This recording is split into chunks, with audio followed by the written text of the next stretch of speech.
Bienvenue à tous pour ce podcast numéro 1 de Furia Liga spécial Roja. Pendant 45 minutes, nous allons revenir sur la liste dévoilée aujourd'hui par le sélectionneur espagnol Julen Lopetegui pour défier l'Italie et le Liechtenstein les 2 et 5 septembre prochains.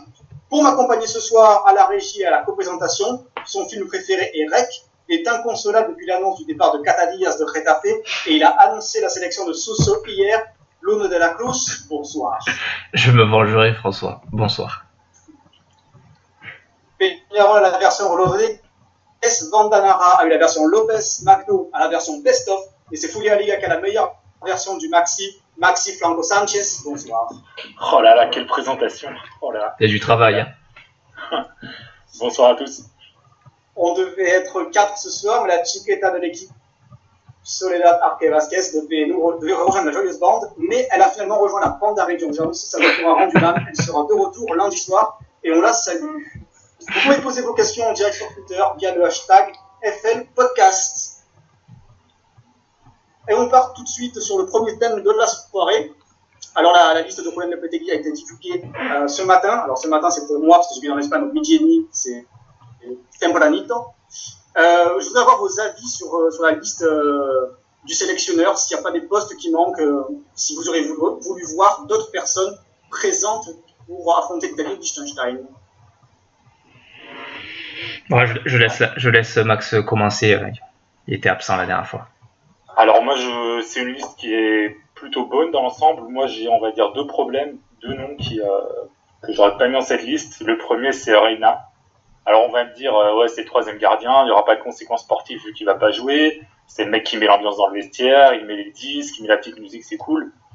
Mais quel message t'envoie aux gardiens? Je pense à Pacheco par exemple, je pense à Rico de Steli. Tous ces gardiens de Liga qui sont particulièrement bons et qui n'ont pas vraiment leur chance parce que t'as un mec comme Reina qui a sa place attitrée dans l'équipe depuis quelques années. Le deuxième nom, c'est Monreal. Alors peut-être, on va dire, un peu moins polémique pour moi, parce que je pense que sa polyvalence, le fait qu'il puisse jouer sur le côté gauche et le fait qu'il puisse jouer dans l'axe, on va dire que ça justifie un peu sa présence. Mais quand tu vois Marcos Alonso à Chelsea, c'est quand même incroyable que Monreal soit toujours là. Je pense aussi à Alberto Moreno, on l'avait un peu oublié, mais il revient vraiment bien là avec Liverpool pendant ce début de saison. Et dans une équipe qui joue très haut, une équipe offensive, c'est quelqu'un qui peut vraiment faire des dégâts. Mais voilà, à part ces deux noms, je trouve la liste plutôt satisfaisante pour ma part. C'est vrai que Marcos Alonso, on pensait qu'il serait pris parce que je crois que Lopetegui est dans les tribunes de Chelsea Tottenham, non? Alors, j'ai pas eu cette information, mais de toute façon, c'est vrai que tous les médias parlaient de lui comme un potentiel candidat, pas seulement maintenant, mais déjà dans les listes précédentes, parce que son état de forme, ses performances à Chelsea, ça date pas que de maintenant. Et c'est vrai que on attend toujours de le voir. Moi, je travaillais beaucoup avec la Fiorentina, il me rendait particulièrement dingue. Donc, peut-être que c'était l'Italie, peut-être parce que, je sais pas, parce que l'équipe des fois tournait un peu moins bien. Et c'est vrai que là, depuis qu'il est à Chelsea, apparemment, c'est devenu une vraie valeur sûre de première ligue. Et toi, Bruno? Je suis d'accord avec toi sur Marcos Alonso, parce que c'est vrai qu'à la Fiorentina, ses débuts ont été laborieux, il était vraiment moyen, il était capable un peu du meilleur comme du pire. Petit à petit, quand même, il a pris de l'assurance, c'est devenu un latéral confirmé. Pour revenir sur la liste, je suis pas vraiment d'accord avec Maxi pour Reina, et je vais expliquer pourquoi. Enfin, je peux comprendre le point de vue, c'est-à-dire que d'être un élément important du vestiaire, ça suffit pas. Mais Reina, il est là depuis que Lopetegui a pris le poste de sélectionneur, il a toujours été là. Donc le numéro 1, c'est De Gea, derrière on a Reina, et ensuite le numéro 3, il a changé. Il a pris Kepa, il a pris Adrian, il a pris Rico, donc c'est ce poste-là qui va changer. À partir du moment où tu as un titulaire et tu as un troisième gardien plus jeune, qui sera amené à remplacer éventuellement De Gea, le troisième poste de Reina, il n'a pas vraiment de raison de bouger, même s'il y a des gardiens qui mériteraient d'être sélectionnés. Mais à partir du moment où tu as un numéro 1 et un numéro 3 qui est important dans la vie de groupe, ça sert à rien de mettre deux jeunes dans les trois gardiens. Enfin, en tout cas, deux. Vous le mettez 3 ou 2, Reina, dans la hiérarchie? Moi, je le mettrais plutôt 2. Hein. En tout cas, sur la liste, il est deuxième, et je pense aussi que moi, j'ai plus l'impression qu'il est numéro 3, et dans la tête de Lopetegui, le premier, c'est De Gea. Et le deuxième, c'était, avant sa blessure, c'était Asenjo, qui était souvent dans les listes et qui était, je pense, le deuxième gardien. Oui, de toute façon, bon.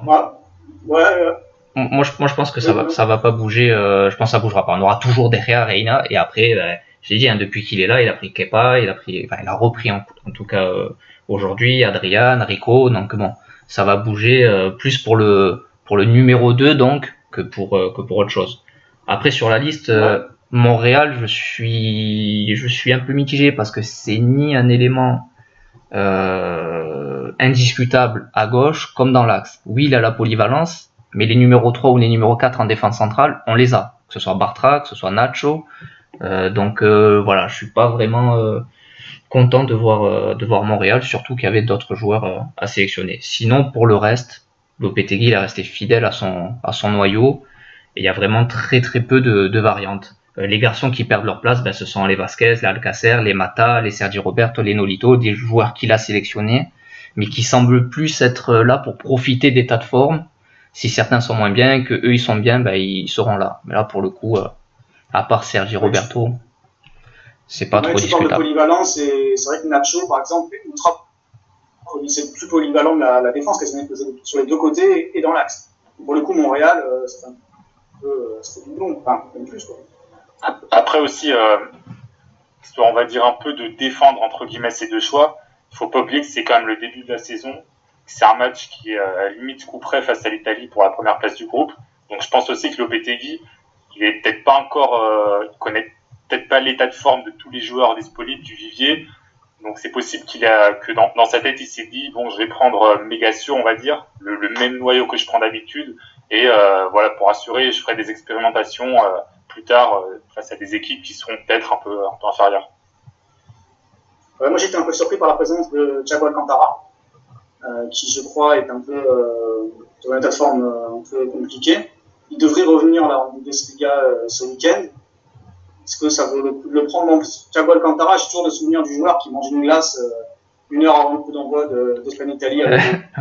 Donc moi ce sont des choses, c'est quand même compliqué de... Pourquoi tu le prends alors que Mata est dispo mais c'est un joueur qui est phénoménal quand il est en forme. Franchement, j'aime bien Mata, mais Thiago, c'est franchement quand il est en forme dans cette équipe d'Espagne, quand il combine avec David Silva, avec tous ces mecs, c'est génial.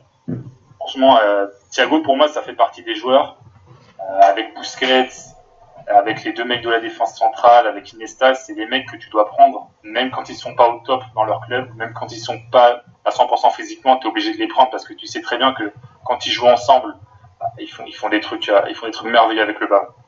Et puis au-delà de ça, il faut se souvenir que quand Lopetegui arrive, il donne un petit peu, il redistribue certaines cartes, et les deux numéro 8, en tout cas les deux créateurs, c'est Koke et Thiago. Donc avec Iniesta qui est encore là, et tant mieux qu'il soit encore là, mais ça doit être des joueurs, moi je suis d'accord avec Max, même quand ils sont un petit peu moins bien, il faut quand même construire avec. Il faut que son évolution elle passe aussi par des matchs internationaux un peu plus compliqués, où il va devoir un petit peu salir son football, où il va devoir se faire un peu justice, se faire violence. Donc dans la liste, quand on regarde l'équilibre de la liste, le seul vrai point noir, c'est si Busquets ne se pète, si s'éclate le genou, tu mets qui? Javi Martinez n'est plus. Alors oui, on va mettre un autre profil et la philosophie elle sera toujours la même. Mais en Espagne aujourd'hui, si Busquets n'est pas, comment ça se passe? Je pense que Saúl peut jouer un peu dans ce rôle de milieu défensif. Voilà, un peu jouer dans ce rôle. C'est un joueur très polyvalent, mais oui, c'est sûr que c'est pas l'idéal. Et voilà, l'Espagne actuellement c'est ça le problème. Non, mais t'as quand même. Mais il peut convoquer quelqu'un aussi. Hein. T'as un vivier qui est solide. Moi, il y a un joueur que j'adore. De toute façon, on va le voir en sélection dans les prochaines années. Tu le connais bien, Bruno, c'est Rodri de Villarreal. Ce mec-là, ce sera pour moi, je pense, le remplaçant de Busquets.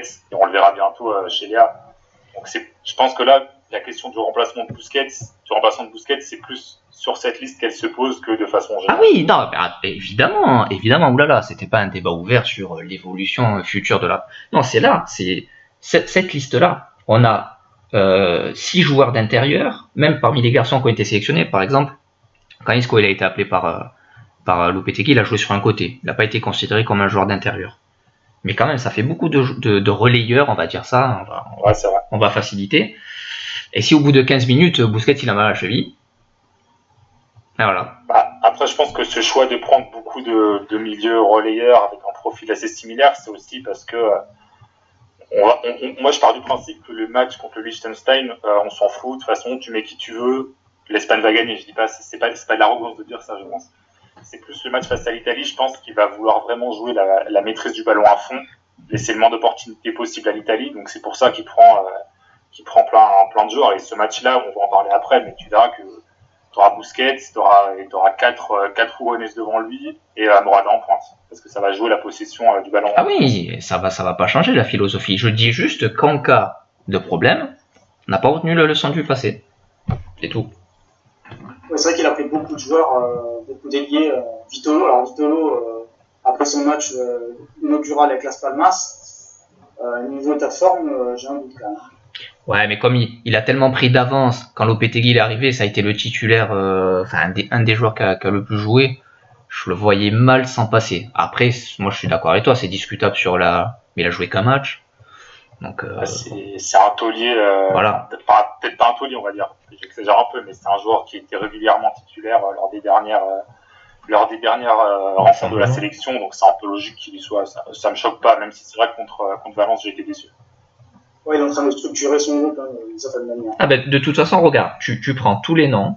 Asensio, Silva, Isco, Thiago, Koke, Iniesta, Busquets, Vitolo, Morata, bon, Aspas, il n'a pas le même statut, Carvajal, Aspi, Ramos, Nacho, tout ça, ce sont des garçons qui sont là depuis le début, et surtout depuis que Lopetegui est là. Donc il y a vraiment que 2-3 places qui vont un petit peu changer selon l'état de forme, les blessures. Sinon, le groupe pour 2018, il est déjà là. Alors j'ai la compo sous les yeux là avec les photos et c'est fou comme Aspas ressemble de plus en plus à Lukaku. C'est incroyable. C'est vraiment c'est fou. On va demander à Dudu. Ouais, je pense qu'il est en live d'ailleurs avec nous, ce cher Damien, supporter. Cette liste devant l'éternel. On va passer on a un peu d'avance, mais on va passer tout de suite au grand retour de cette liste qui ravit l'Espagne. C'est Malawi qui a fait le retour. Et là, je crois que tout le monde est heureux en Espagne. Ça a fait la une de Marca de A. C'est vraiment plus. C'est Villa est de retour et tout le monde dit c'est ultra mérité. Voilà. C'est vrai que franchement, je vais pas dire que j'avais la larme à l'œil, mais pas loin, on va dire. Parce que c'est vrai que c'est super beau de le revoir, surtout qu'il était quand même parti sur un échec, on va dire, à l'époque en 2014. Et de toute façon, moi j'ai vu quand même quelques commentaires négatifs qui disaient par exemple que c'est la preuve qu'il y a un vivier qui est insuffisant. Moi je suis pas d'accord. David Villa, c'est un joueur qui a prouvé au plus haut niveau. La seule question qu'on pouvait se poser, c'est est-ce qu'il est bien physiquement. Apparemment c'est le cas vu qu'il enchaîne les matchs chez les débutants en Major League Soccer. Donc, franchement, même sportivement, au-delà du joli geste, du symbole, etc., même sportivement, pour moi, c'est un choix qui est cohérent. Oui, moi, ce qui me gêne toujours, c'est la façon dont ça s'est terminé. Faut pas oublier que... Ouais. Alors, je sais que Max, il n'est pas forcément d'accord avec moi, et je veux pas être contre Diego Costa. C'est-à-dire que je respecte évidemment ce qu'il a fait, les saisons qu'il a réalisées, la question n'est pas là. Mais on a oublié notre histoire et notre philosophie. Bon, quand je dis notre, c'est en tant que supporter espagnol, évidemment. Notre philosophie, notre histoire, en 2014, pour faire place nette à Diego Costa. Et ça, c'est quelque chose, au-delà de la forme du moment, du joueur qui était très bonne, et de la forme du moment de Villa qui était peut-être un petit peu moins, il y avait aussi Fernando Torres.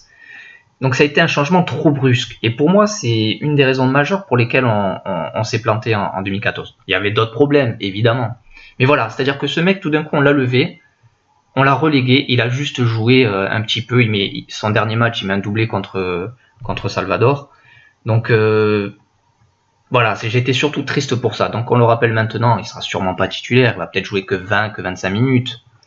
Mais on sait que sur un geste, sur un coup d'œil, sur un coup de patte, il va sentir ce football parce qu'il sent le même football que les autres. Morata ne sent pas le même football que les autres, Diego Costa non plus, Aspas un petit peu. Donc il y a le côté émotionnel, mais aussi une certaine logique. Voilà, c'est un garçon qui ne fait absolument pas tâche dans ce groupe et il peut encore rendre des coups de main à l'effectif. Le dernier but de Villas, c'est contre l'Australie à la Coupe du Monde, si je ne me trompe pas. Non, c'était. Ah, c'est pas l'Australie, ouais. Avec le maillot noir bien dégueulasse que nous a répondu Adidas. Ah, l'Australie, oui, putain. C'est ça, oui, mais. Mais oui, j'ai regardé un peu ses stats cet après-midi là, pour écrire. Et Villas, je crois que son ratio le plus bas de but, c'est 9. Avec le Barça, il s'était quand même cassé le tibia. Donc c'est quand même un joueur qui n'a jamais mis moins de 12 buts sur une saison. Il sent toujours le foot. Alors, la MLS, c'est pas. Je suis désolé pour ceux qui adorent le foot aux États-Unis, mais c'est pas un championnat au niveau des 5 grands européens, voire plus. Hein, parce il y a le Portugal, il y a des ligues comme ça, même là, on peut parler de Russie aussi. Mais voilà, il n'est pas venu en pré-retraite ou quoi que ce soit, il a pour enquiller. Et même El Mundo a titré là-dessus. Titré en retirado, ça veut dire retiré, mais aussi retraité. Et lui, pour le coup, je trouvais ça un petit peu. Le terme a été choisi à dessein, hein, mais Villas n'est jamais venu pour achever sa carrière dans l'anonymat et toucher un gros salaire. Il est là parce qu'il aime le foot, qu'il aime marquer des buts et qu'il n'est pas venu pour faire de la figuration. Non, mais surtout, ce qui est impressionnant, c'est que c'est un joueur qui peut marquer, on va dire, de 1000 façons différentes. C'est un joueur qui est très bon dans la surface, c'est un joueur qui sait frapper de l'extérieur de la surface. On a tous vu ses superbes enroulés qu'il est capable de mettre. C'est un joueur qui est aussi bon de la tête, il est intelligent, il est bon dans ses appels. C'est-à-dire il est bon partout. Il peut marquer des buts. Tu vois, il a pas une étiquette. C'est pas un joueur de surface. Tu vois, il est pas cantonné à un rôle. Il peut même jouer sur le côté pour repiquer, etc. Donc c'est vraiment, je pense que pour un coach, pour Lopetegui, c'est vraiment c'est un plaisir d'avoir un profil comme ça dans l'équipe, parce que c'est vrai que des joueurs comme Morata, comme Aduruz, etc., qui au demeurant sont de très bons attaquants, sont bien moins polyvalents, on va dire, sur le front de l'attaque. Oui, et puis aussi, c'est tirer les coups francs. Ouais, je pense aussi que c'est bien de prendre un garçon comme ça qui est en pleine confiance. Surtout à ce moment de la saison où la préparation elle est des joueurs est inégale, elle est différente selon les clubs et les championnats. Lui, c'est un joueur qui arrive, il est en pleine confiance. Il va se sentir bien, il va pas commencer à douter, il va pas commencer à être fébrile. Des matchs comme ça, il en a disputé une tonne. Il sait ce que c'est des matchs à enjeu, à haut niveau. Donc, moi, je suis toujours partisan pour prendre des joueurs comme ça, qui sont sur une courte durée, peut-être, mais qui sont en forme et qui peuvent rendre service. Après, le joueur, on le connaît. Ça a toujours été un joueur extrêmement complet, malin, du talent, travailleur, bosseur. Il a tout. De toute façon, ça a été notre attaquant le plus complet. Raoul, c'était autre chose. Mais lui, ça a été le plus complet, le plus performant, en tout cas, avec la sélection. Même s'il a profité d'une génération qui était peut-être plus propice pour réaliser des grands tournois. T'as aussi on va dire, ce côté émotionnel. C'est-à-dire que Villas, c'était quelqu'un qui plaisait à tout le monde. C'est-à-dire que quel que soit le club que tu supportes, tu l'adorais parce que voilà, il donnait vraiment, enfin c'est un peu cliché ce que je veux dire, mais il donnait 100%. Tu le voyais sur ses buts, il célébrait comme chaque but comme s'il venait de gagner la Coupe du Monde. Enfin, c'est vraiment émotionnellement aussi, il faut pas oublier ça. C'est un joueur qui apporte une vraie valeur ajoutée. Et je pense que par exemple, voilà, dernièrement il y avait pas mal de débats en Espagne sur est-ce que l'Espagne a abandonné son style, etc. Je pense que c'est un joueur qui peut, on va dire, réconcilier un peu ces gens qui ont connu les plus belles années avec ce qu'est la sélection maintenant. Mais là, il y a une question de Elias, donc je remercie Elias parce qu'il nous écoute souvent et on le connaît. Et sa question regroupe un petit peu ce que j'ai dit tout à l'heure. On fait comment quand on est à 10 mois de la Coupe du Monde et qu'on n'a aucun numéro 9 qui est habitué à jouer dans le style de l'Espagne? Il va bien falloir trouver une solution. Mais ouais, justement, ouais, vas-y. Moi, justement, je trouve que le problème qu'a eu l'Espagne avec Diego Costa principalement, c'est qu'elle a voulu adapter, on va dire, Diego Costa au style de l'Espagne. C'est-à-dire, on a dit à Diego Costa, tu vas faire ci, tu vas faire ça. C'est pareil pour d'autres joueurs, d'ailleurs. Je pense à des joueurs comme Coquet. C'est-à-dire, on s'est dit, il faut un nouveau Xavi, il faut un nouveau Villa, il faut un nouveau machin. Et donc, on a dit aux nouveaux joueurs qui arrivaient, tu dois jouer comme ça parce que lui joue comme ça, toi tu dois faire ci parce que l'autre faisait comme ça. Et justement, ça a bridé ces joueurs. Je pense que mentalement, ça a été compliqué pour eux. Et voilà, et du coup, ces joueurs n'ont pas su exprimer leur potentiel sous le maillot espagnol. Et Lopetegui, justement, ce qui est bien, c'est que depuis qu'il est là, on voit des joueurs qui ont beaucoup plus de liberté. Des joueurs comme Vitolo, par exemple, qui s'épanouissent. Diego Costa, qui est quand même à un bien meilleur niveau que Del Bosque, parce que justement, il peut faire un peu ce qu'il veut, il fait beaucoup d'appels dans le dos de la défense, etc. Et il a des mecs derrière lui pour lui donner des ballons. Donc, tu vois, c'est vrai qu'il n'y a peut-être pas ce joueur, on va dire, il n'y a pas ce joueur confirmé en pointe de l'attaque, mais il y a quand même des solutions intéressantes. C'est pareil, Morata, quand il joue là, avec Lopetegui, coule de façon globale, il est quand même toujours assez bon. Donc moi, j'ai pas trop de doute par rapport à ça, en tout cas. Oui, c'est-à-dire que Diego Costa, avec Del Bosque, c'était une catastrophe, parce que... Mais oui, parce qu'il était pas mis dans les bonnes conditions. Oui, et puis Del Bosque, à la fin, c'était... Ils ont vraiment gardé, parce que Villar... encore Villar, il venait qu'on en 2018. C'est quand même Del Bosque qui lui a dit, bon, là c'est bon, parce que c'était vraiment 2 catastrophes consécutives, et oui, Costa n'a jamais réussi à s'imposer clairement. Et là, depuis que Lopetegui est arrivé, on le trouve performant, il marque. C'est quand même, pour moi, c'est l'attaquant numéro 1 d'Espagne actuellement. Là, il est absent parce qu'il est pour cause de Club Med au Brésil et de problèmes avec Conte. Mais pour moi, il est numéro 1, il est pour Morata, clairement. Mais après, on peut comprendre ce que dit Elias, parce que on peut pas complètement abandonner cette philosophie-là. Donc, effectivement, j'ai toujours été contre, c'est-à-dire de remplacer un joueur par un autre, parce que pour moi, ça n'a ni queue ni tête. On peut pas dire à Koke de faire Xavi comme si c'était une simple demande qu'on pouvait avoir comme ça, c'est pas possible. Je pense quand même que les top numéro 9 qu'on a à disposition en Espagne, on va dire en tout cas les meilleurs numéro 9, que ce soit Morata ou Diego Costa, ce sont pas des joueurs qui brillent par le relationnel technique qu'ils peuvent avoir avec les autres. Donc ça, à partir de ça, Lopetegui le sait, il est quand même pas bête. Donc c'est pour ça que les Vitolo ou d'autres joueurs, ils ont un petit peu plus de liberté, ou même David Silva, qui a pas du tout la même liberté qu'avec Del Bosque. Clairement. Donc il y a une évolution du foot espagnol qui se fait, et je pense que Lopetegui, pour ça, il est malin. Ce sera peut-être un peu moins sexy par rapport à ce numéro 9 qui est moins talentueux, parce que c'est pas évident de trouver des nouveaux Villas. Mais ça va être une évolution qu'il faudra observer. Et est-ce que ça va suffire pour qu'on soit de nouveau très très performant? Ben ça, malheureusement, il n'y a que des gros matchs pour nous le dire. Parce que là, jusqu'à aujourd'hui, on a joué qui? L'Angleterre et la France, c'était en match amicaux. Donc bon. Le premier match contre l'Italie était pas mal. Était correct. Juste avant, on avait battu la Belgique, je crois. C'était le tout premier match de Lopetegui. Mais après, voilà, il y a eu ce match nul contre l'Espagne. Même la Colombie, c'est un amical aussi, mais on a fait match nul. Donc, on a besoin de s'étalonner. Pardon?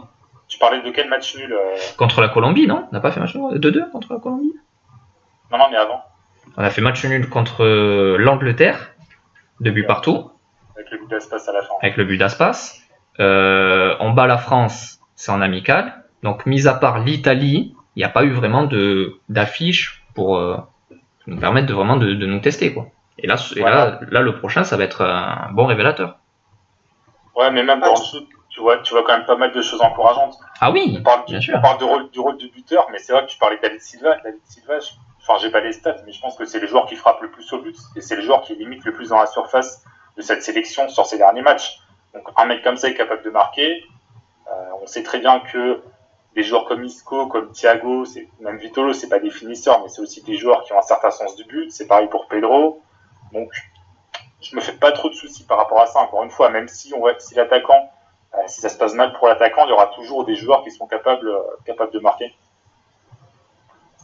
Bruno, je note que tu dis quand tu dis on a battu la France, tu vas avoir des problèmes, toi, attention. Ouais, mais je suis obligé. C'est pas grave, j'assume.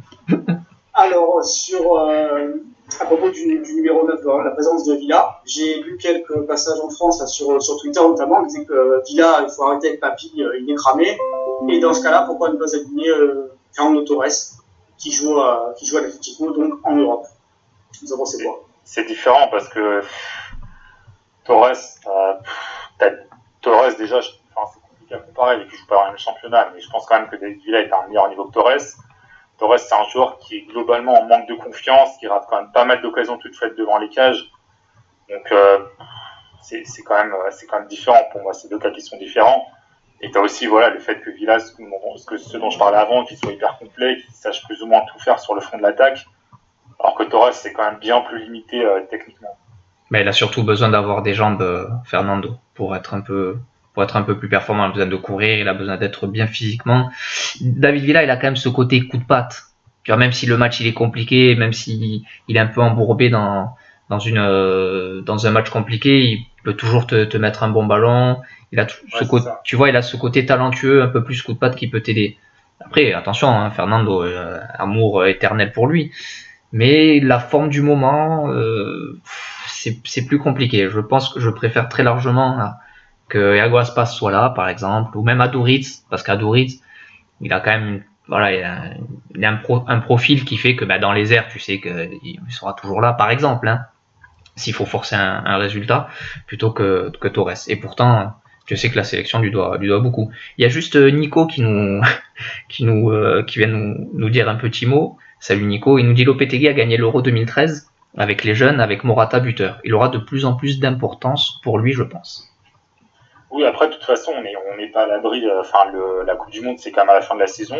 Si Morata il fait une saison à 25 buts à Chelsea et que pour Diego Costa ça se passe mal à l'Atlético en deuxième partie de saison, surtout qu'il va pas jouer. On ne sait pas encore ce qu'il va faire en première partie de saison. Après, évidemment, c'est compliqué à pronostiquer, mais je pense quand même que Diego Costa part avec un petit plus. Après, on verra en fin de saison. Et puis, avant de refermer ce sujet, il y a une pensée émue pour Paco Alcácer, qui était... Non, mais évidemment, parce que... Il a été appelé dans la première sélection de Lopetegui. Oui, mais c'était il y a un moment. Et puis, ah oui. Là, le problème, c'est que quand il joue, maintenant, il est sur la gauche, qui était le pote de Villa au Barça, d'ailleurs. Et là, dans l'axe, Suarez n'est pas là, c'est Messi qui prend l'axe. Il est parti, soi-disant, pour grandir au Barça. Là, pour l'instant, il n'y a que les paquets de piles parce qu'ils se remplissent. C'est tout l'inverse. Et à ces piles, ça se remplit, quoi. C'est terrible. Là, il est complètement... Alors que c'était quand même... Il ne faut pas oublier, il n'a pas été à l'Euro, mais c'est un grand artisan de la qualification à l'Euro dans les phases de qualification. Ouais, totalement, tout à fait. Ouais, c'est vrai. Mais ça me rappelle toujours... j'aime toujours voir les premières sélections des nouveaux sélectionneurs, et je me rappelle toujours que Del Bosque, il avait pris Diego Capel. Et du coup, ça me... Tu mesures un peu le chemin parcouru, enfin voilà, tu vois, tu te dis toujours que le garçon, à cet instant-là, il avait une carte à jouer, forcément, dans la sélection, que ce soit titulaire, que ce soit élément de complément, ou autre. Et ben là, tu vois le décalage, même si Paco Alcácer, il a rendu, évidemment, bien plus de services. Mais c'est dur, hein, la sélection espagnole, évidemment, il y a peu de place. Il y en a encore, mais un petit peu. Oui, mais là, il est quand même relégué à la 4e, 5e. Ouais, regarde. De toute façon, là, à mon avis, pour faire une petite dédicace à Nico, il est même derrière Moreno dans la hiérarchie. C'est même pas lui, on va dire, c'est pas le suivant sur la liste, à mon avis, il est derrière pas mal de mecs encore. Ouais. Alcácer. Oui, Alcácer. Bah oui, si je joue pas, c'est quand même. Moi, des joueurs qui jouaient pas et qui étaient en sélection, avec le Bosque, il y en a eu quelques-uns. Hein. Ouais, souvent les mecs qui jouent au Barça, mais par exemple Nacho, quand il joue au Real Madrid, il était quand même toujours assez bon. Donc c'est un peu différent. Alcácer, lui, c'est qu'il joue presque pas, et quand il joue, c'est compliqué parce qu'il n'est pas utilisé à son poste. Mais tu vois, par contre, là, on parle pas de l'attaquant, et je dis pas ça parce que je l'aime beaucoup, mais quand Bruno Soriano il est sélectionné à l'Euro, ça veut aussi dire que tu peux avoir des solutions de repli, mais elles sont pas forcément à chercher chez les jeunes. Évidemment que le vivier espagnol il est encore très riche. Il suffit de regarder le groupe convoqué pour les espoirs, enfin pour les moins de 21, c'est encore impressionnant. Mais par moment, l'espace d'une ou deux rencontres internationales, tu peux aussi t'appuyer sur des éléments chevronnés pour être remplaçant et ils vont pas râler, tu vois. Encore une fois, ça rejoint ce que j'ai dit tout à l'heure. Si Busquets il se pète, je sais pas, ça aurait été bien d'avoir un Soriano, même si le profil est différent. Mais... Voilà, donc Villa prouve qu'on peut rendre des services, mais on n'est pas obligé de se tourner toujours vers des jeunes, tout aussi talentueux soient-ils. On passe au sujet suivant. Dans quel système, avec quelle équipe vous voyez l'Espagne contre l'Italie à Bernabéu? Le système, j'imagine que ce sera du 4-3-3 assez classique. Je pense que cette fois-ci, on n'aura peut-être pas de joueurs ailiers type Vitolo, type Deulofeu, on aura plus, je pense, des manières de ballon. Du coup, si je peux faire une petite compo fantaisie, on va dire, je pense qu'on aura du Busquets, du David Silva, du Thiago, du Iniesta et du Isco. Et en pointe, on aura probablement Morata. C'est-à-dire que là, je pense qu'on aura vraiment ce profil de joueur pour conserver le ballon, plutôt que des joueurs, on va dire, avec un profil pour faire cliché un peu plus direct. Bah moi, je suis pas du tout d'accord. C'est pas pour aller à ton encontre. Mais s'il a sélectionné Pedro et Vitolo, s'il les a pris les deux, donc des joueurs qui s'éloignent du ballon, je pense qu'il y en aura un des deux qui va commencer sur l'aile, et je pense que ce sera Vitolo forcément. Après, d'accord pour le reste. La vraie interrogation, c'est est-ce qu'Iniesta il est à 100% pour démarrer. Sinon, le 4-3 ne changera pas beaucoup. Quel crédit il va accorder aussi à Asensio dans ce match-là? S'il a pris un garçon comme Sousso, c'est parce qu'il sait que voilà. Et d'ailleurs, je suis très content qu'il prenne Sousso. Ça peut être le joker de ce match, à moins qu'il le réserve pour le Liechtenstein et qu'il soit un peu plus dans un contexte, je dirais, un peu plus favorable. Mais je crois que voilà, il va mettre un garçon qui a des jambes sur le côté, parce qu'il va falloir la travailler cette défense, même si l'Italie ne va absolument pas se contenter de nous attendre. Donc voilà, je vois davantage un Vitolo titulaire. Après, est-ce que vous voyez forcément un 4-3-3 et pas un 4-4-2? Ouais, il va rester sur son 4-3-3. Enfin, ce serait très surprenant. Hein. Est-ce qu'un double pivot avec peut-être un... Je sais pas. Est-ce qu'un Isco Silva, ça peut se tenter ou, tu veux dire sans Busquets? Si, Busquets, je dirais Busquets, Poké, Isco Silva. Après, tu modules, hein, mais pas à plat. Mais, oui, ça par contre. Deux points, genre Aspas Mourad, par exemple. En cours de match, éventuellement, peut-être, mais je pense que dès le début, je pense pas. Mais après, de toute façon, enfin, ces histoires de système, au final, c'est surtout avec l'équipe d'Espagne. Ouais, quand tu vois les positions préférentielles, après, c'est. Ouais, des mecs comme Isco, comme Silva, ils décrochent tout le temps, ils sont un peu en mode électron libre. Donc finalement, t'as pas vraiment de système respecté, on va dire, sur les phases offensives. Donc voilà, après, je le vois mal démarrer avec 2 points. Il l'a déjà fait, hein, de mémoire, il l'avait déjà fait. Avec, je sais plus qui c'était, je crois que Aduriz avait démarré avec Morata, ou avec Costa. Et ça s'était plutôt, je me rappelle plus vraiment comment ça s'était passé, mais c'était face au Liechtenstein quand même, gagné 8-0, non? Non, je crois pas. Je sais que Diego Costa en avait planté 2. Bon, faudra regarder. Plus, mais en tout cas, ça m'étonnerait qu'il commence avec un système, on va dire, inhabituel des débuts. Et en défense, vous pensez que ça va être Alba, Piqué Ramos, Carvajal normalement. Vous pensez que ça va tenir? Ça va être costaud, hein.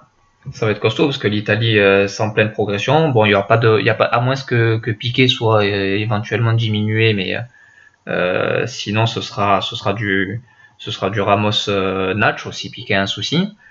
Sinon, ce sera la défense titulaire, je pense. Oui, c'est plutôt correct. Après, de toute façon, quel que soit le rival de l'Espagne, t'as toujours un petit 10 minutes, un quart d'heure où t'es littéralement en train de vous me pardonnerez l'expression, de te chier dessus, parce que t'as toujours un moment de folie de l'équipe rivale, parce que t'as souvent Alba et Carvajal qui montent énormément.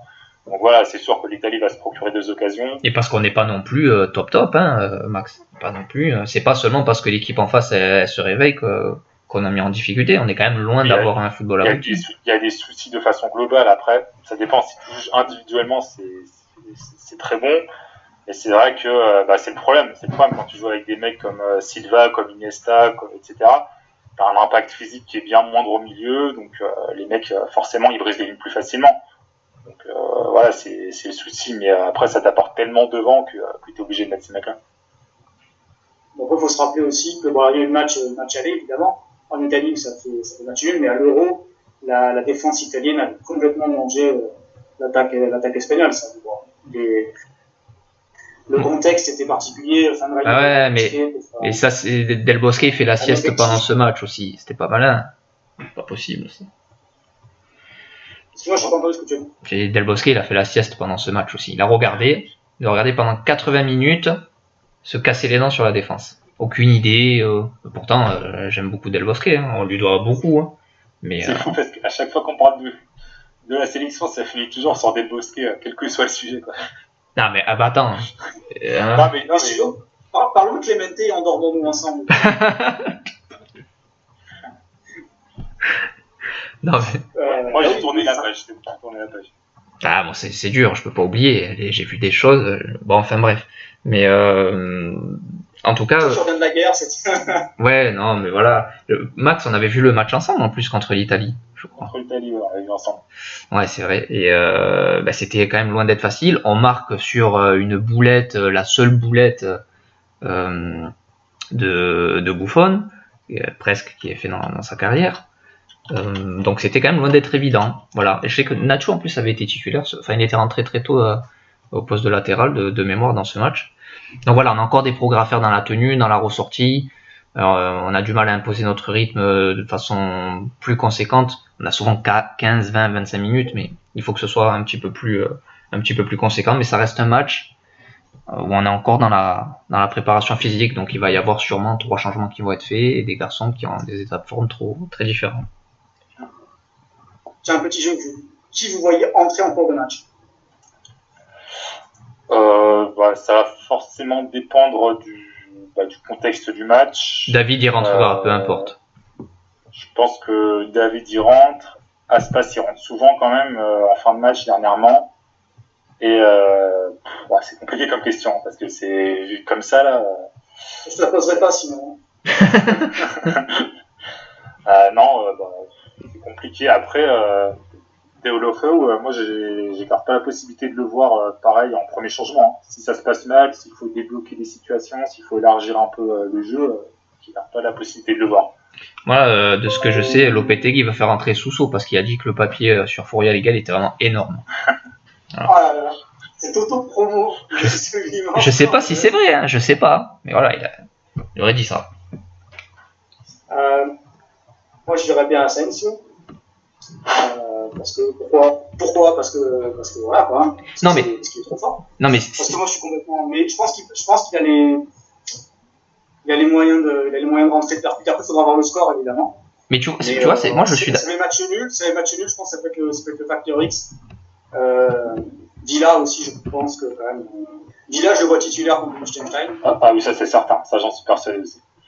Et oui, après, il faudra voir les avis. Mais il y a un truc intéressant pour Asensio, par contre, quand on parle vraiment du profil pur, même si c'est un garçon qui peut jouer à différentes positions, il y a quand même un profil qui détonne par rapport aux garçons qu'on a en sélection. Et le simple fait qu'il puisse marquer de loin, tu vois, que ce soit un joueur qui frappe, qui tente beaucoup, ça dans les milieux qu'on a, je suis désolé, j'aime beaucoup Isco, Koke et les autres, mais ça marque peu de buts. Ça frappe rarement au but. Lui, il a un football un peu plus débridé. Isco, il sait le faire. Isco, je me rappelle à Malaga. Oui, à Malaga, ça fait combien de temps Malaga? Tu en sors des joueurs. À Boyan, à 20 ans, c'était un génie aussi. Non, mais c'est vrai. Donc lui, je pense que Asensio, il a ce football un peu plus débridé qu'il a, comme ça. Ça peut beaucoup aider. Après, de toute façon, c'est compliqué à dire parce que si tu regardes la liste, tu prends du milieu de terrain jusqu'à l'attaque, tous les mecs, presque, à part peut-être 2-3 exceptions, c'est des titulaires en puissance. Donc c'est compliqué. Oui, bien sûr. Compliqué à pronostiquer. Isco prend un peu plus sa chance qu'avant, t'as déjà remarqué. C'est assez récent. Ouais, après, tu sais, c'est compliqué au Real Madrid. Tu vois, on va dire, t'as des mecs qui sont les références offensives, on va dire, forcément. Donc c'est peut-être pas à lui de tenter de loin, c'est peut-être pas à lui de prendre les initiatives de ce côté-là. Donc voilà, c'est compliqué. Oui, c'est principalement dans les matchs, on appelait les matchs du plan B, je me rappelle contre Iran, à la fin du match, c'est lui qui plante le but, il frappe de loin.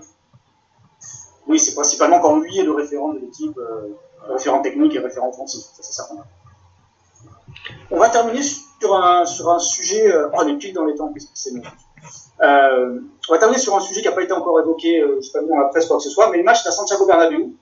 Alors, au début, le match devait être prévu à Las Palmas, c'est ce que j'avais vu. Finalement, ce sera à Madrid.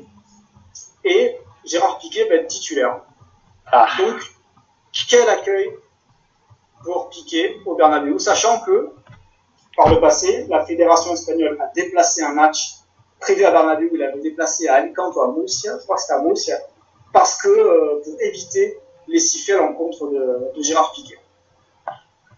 Bah écoute, moi je pense quand même que l'accueil globalement sera bon. Parce que t'as des gens les gens ils viennent pour supporter la sélection. Après, il faut pas oublier que c'est vrai, ça joue dans le stade du Real Madrid, mais t'auras pas que des Madrilènes, t'auras tous les supporters des autres clubs de Madrid, t'as même souvent des gens qui font des déplacements de ville de Provence pour venir voir le match. Donc t'auras un petit secteur qui le sifflera, ça c'est inévitable. Et je pense que globalement, il sera plutôt bien accueilli. C'est quelqu'un qui a toujours tout donné, qui a toujours été irréprochable. Je pense que les gens sont raisonnés, ne sont pas stupides, même j'irais jusqu'à dire. Donc voilà, je me fais pas trop de soucis de ce côté. Surtout que dernièrement, il a quand même été assez sage vis-à-vis du Real Madrid. Oui, c'est toujours un petit peu regrettable, c'est sûr, évidemment, parce que ça touche la sélection globalement. Après, ça fait partie de notre histoire.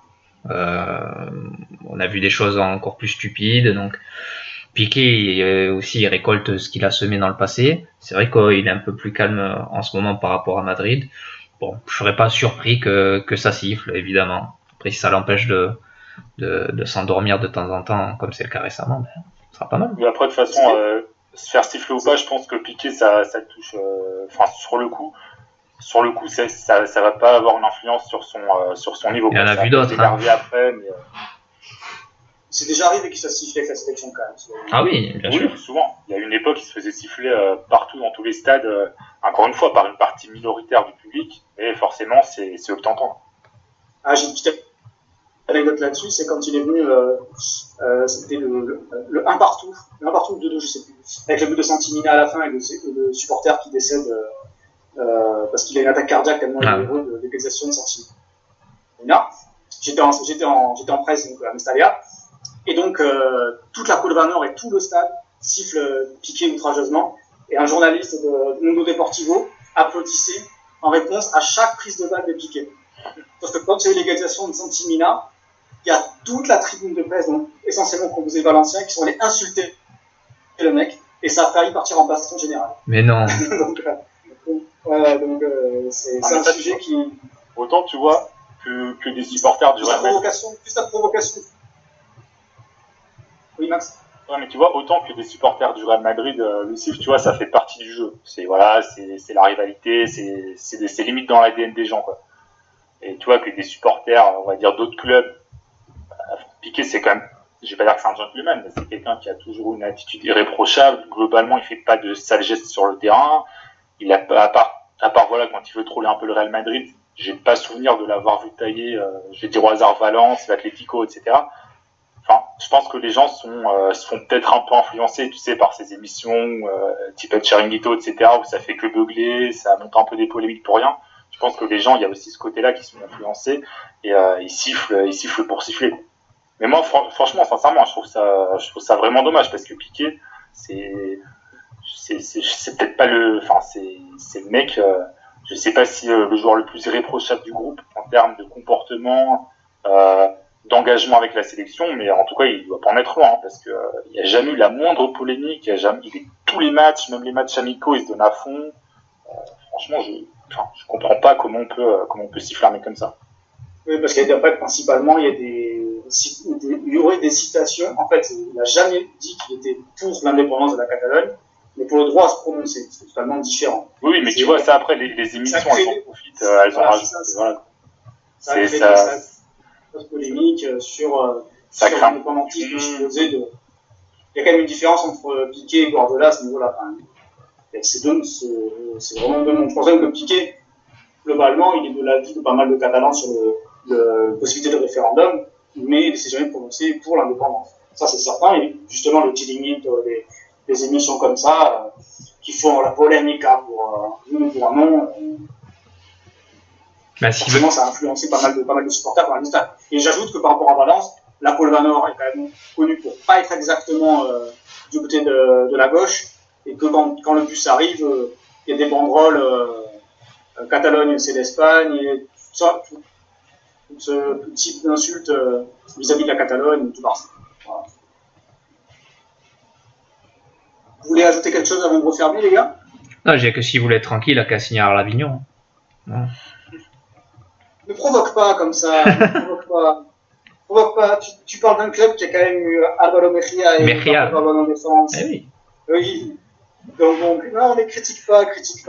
Non, mais tu sais que j'étais, enfin, même si je suis supporter de l'OM, j'étais quand même un peu pour eux. Voilà, c'est le club du Sud.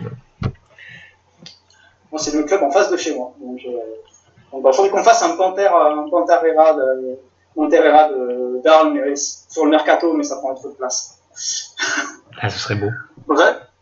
Bref, trêve de divagation sur le football de l'ontologie de la Ligue 1. Maxi, hasta luego. Bah écoute, on se voit lundi pour le débrief de la journée de Liga. Avec la 20h. Dans une demi-heure, il y a la Sociedad contre Villarreal. C'est ça. C'est pour Bruno, ça. Eh oui, après ce pitoyable derby perdu, ce serait bien que le club récupère les premiers points. Et un petit Betis Celta dans le nouveau stade Villamarín, qui a avec sa tribune Gold qui est complètement rénovée. Et ça risque d'être fort sympathique, ça va être plein, 60 personnes. Pour l'ambiance, ça risque de valoir le coup. On va voir au niveau du match. Je raconte pas mal de ces petites oppositions, 7e et Soudel. Jusqu'à donner le Celta au match aller, le premier match de la Liga, même si perdu contre la Real Sociedad. Et le Betis qui va enfin pouvoir avoir plus le ballon contre le Barça. Bruno de la Cruz, c'est un web. Bah écoutez, bonne soirée à tous. Et d'ailleurs, si vous voulez en savoir un petit peu plus sur le Betis, il y a un très bon papier sur le site Furia Liga. Je confirme, je sais pas qui l'a écrit, mais il est vraiment génial. Il est pas trop mal. Bon, ça doit être moi en fait.